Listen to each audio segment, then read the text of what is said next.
Good morning to all my dear students of class 5. Today I am going to explain chapter 11 Ekadasha Patha.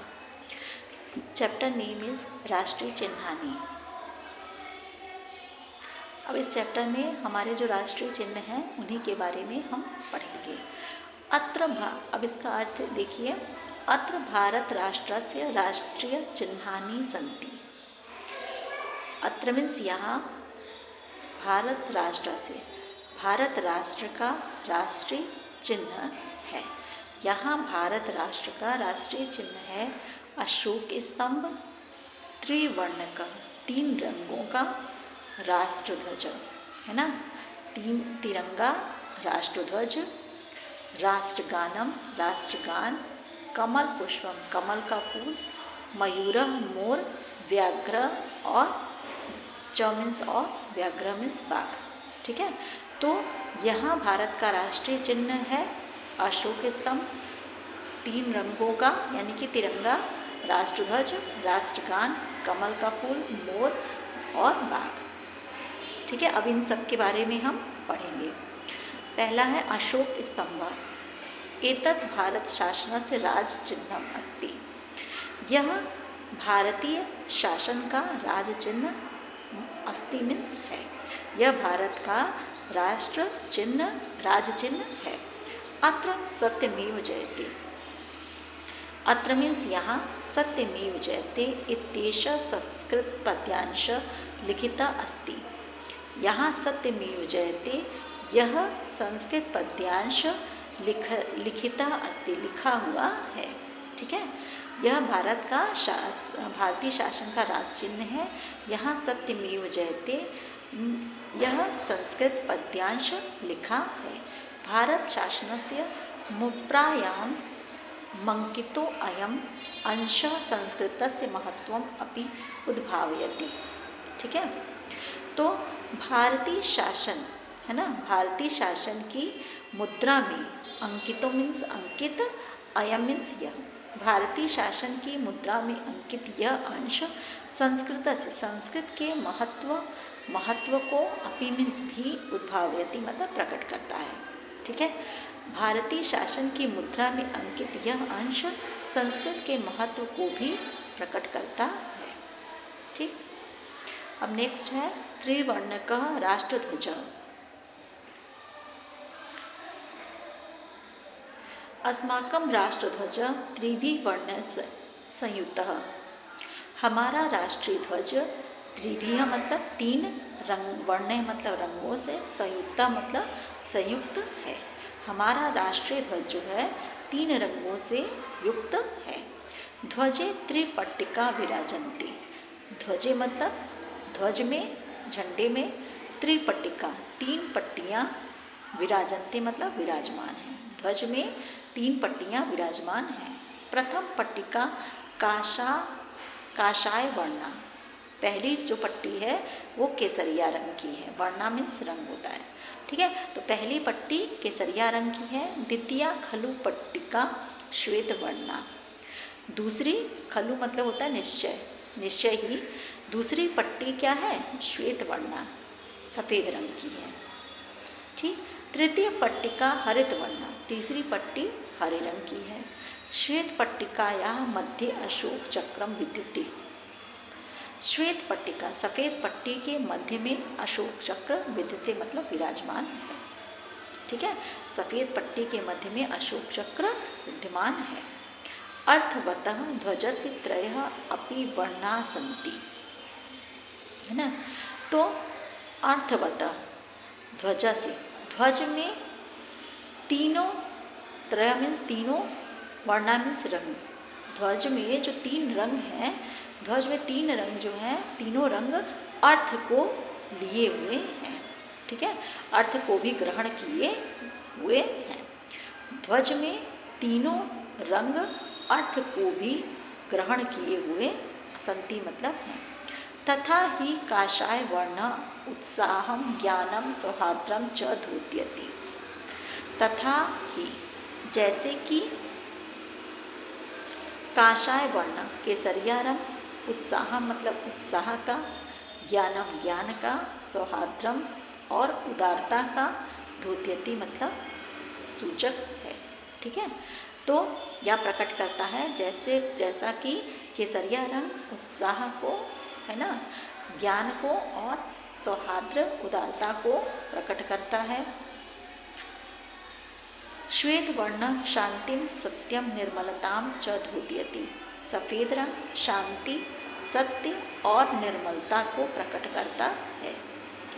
हरित वर्ण सुखस्य समृद्धि विकासस्य च सूचक अस्ति। ठीक है, हरित वर्ण हरा रंग सुख, समृद्धि और विकास का सूचक है। ध्वज से मध्य भागे विराजमानम अशोक चक्रम धर्म से सत्यस्य अहिंसाया च द्योतकम अस्ति। ध्वज से मध्य भागे, ध्वज के बीच भाग में विराजमान अशोक चक्र धर्म, सत्य और अहिंसा का द्योतक है। ठीक है, अब नेक्स्ट है आपका राष्ट्रगान। अस्माकं राष्ट्रगानं जन गण मन इति विश्व कविना रवींद्रेण रचितम अस्ति। हमारा राष्ट्रगान जन गण मन इति ऐसा विश्व कवि रविन्द्रनाथ टैगोर ने क्या किया है, रचा है। हमारा राष्ट्रगान जन गण मन विश्व कवि रविन्द्रनाथ टैगोर ने रचा है। प्रत्येक राष्ट्र स्वस्य राष्ट्रगानस्य गानस्य सम्मानम करोति।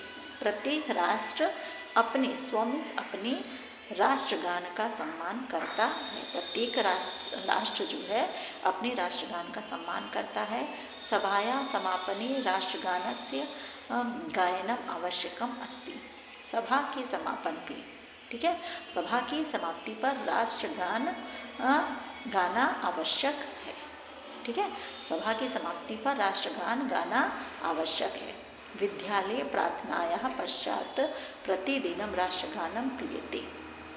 विद्यालय मतलब विद्यालय में, प्रार्थना के पश्चात प्रतिदिन राष्ट्रगान क्रियते मतलब किया जाता है। विद्यालय में प्रार्थना के पश्चात प्रतिदिन राष्ट्रगान क्रियते मीन्स किया जाता है। राष्ट्रगानम श्रद्धास्पदम भवति। राष्ट्रगान श्रद्धा, है ना, श्रद्धा के योग्य होता है। श्रद्धया इदम गेयम, श्रद्धा से ही, ए मीन्स ही, इदम मतलब यह, गेयम मतलब गाया जाना चाहिए।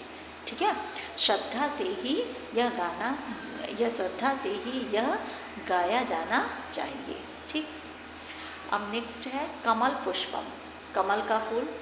कमलम अस्माकं राष्ट्रीय पुष्पम, कमल हमारा राष्ट्रीय पुष्प है। पंके उत्पन्नम अपि इदम पंकहीनम स्वच्छम भवति।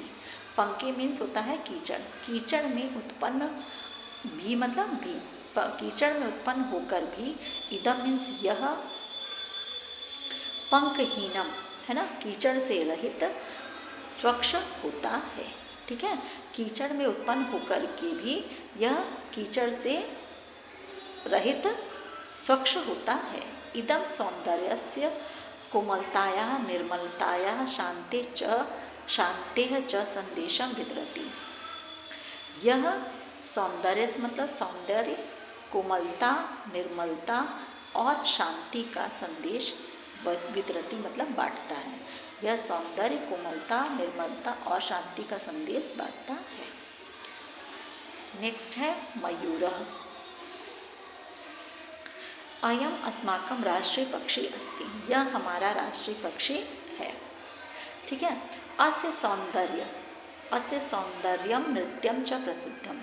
इसका सौंदर्य और नृत्य क्या है, प्रसिद्ध है। अयम सुंदरताया शिक्षाया कलाया च द्योतकः। यह सुंदरता शिक्षा और कला का द्योतक है।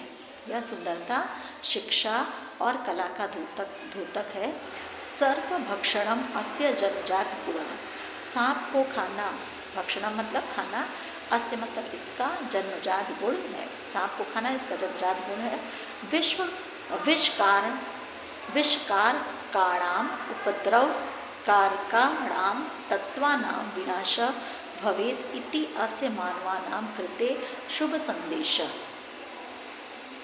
विष कारकाणाम, है ना, विष फैलाने वाले, ठीक है, वातावरण को विषैला करने वाले, वातावरण को विषैला बनाने वाले, उपद्रव कारकाणाम, उपद्रव फैलाने वाले तत्वों का विनाश भवित मीन्स हो, ठीक है, वातावरण में, वातावरण को विषैला बनाने वाले उपद्रव कारकाणाम, उपद्रव फैलाने वाले तत्वों का विनाश हो, इति मतलब ऐसा, अस्य मतलब इसका, मानवानाम मतलब मानवों के लिए, मनुष्यों के लिए शुभ संदेश, शुभ संदेश है, ठीक है। तो वातावरण को विषैला बनाने वाले, उपद्रव फैलाने वाले तत्वों का विनाश हो, ऐसा इसका मनुष्यों के लिए शुभ संदेश है।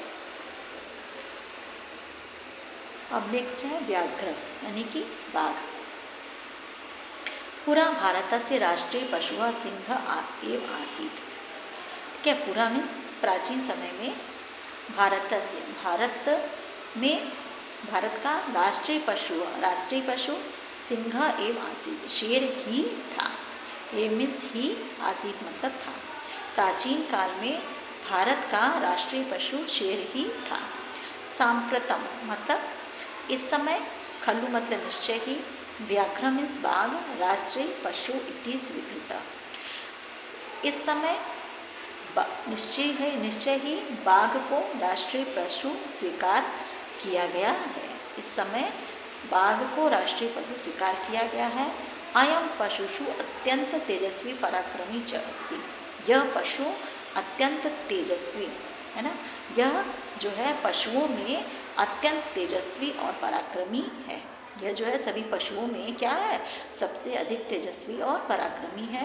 राष्ट्रीय जना शक्ति संपन्ना भवेयु इति अस्य संदेश, राष्ट्रीय लोग, है ना, राष्ट्रीय जना, राष्ट्र में लोग शक्ति संपन्न, भवेयु मतलब हो, इति मतलब ऐसा, अस्य मतलब इसका, संदेशा मतलब संदेश है।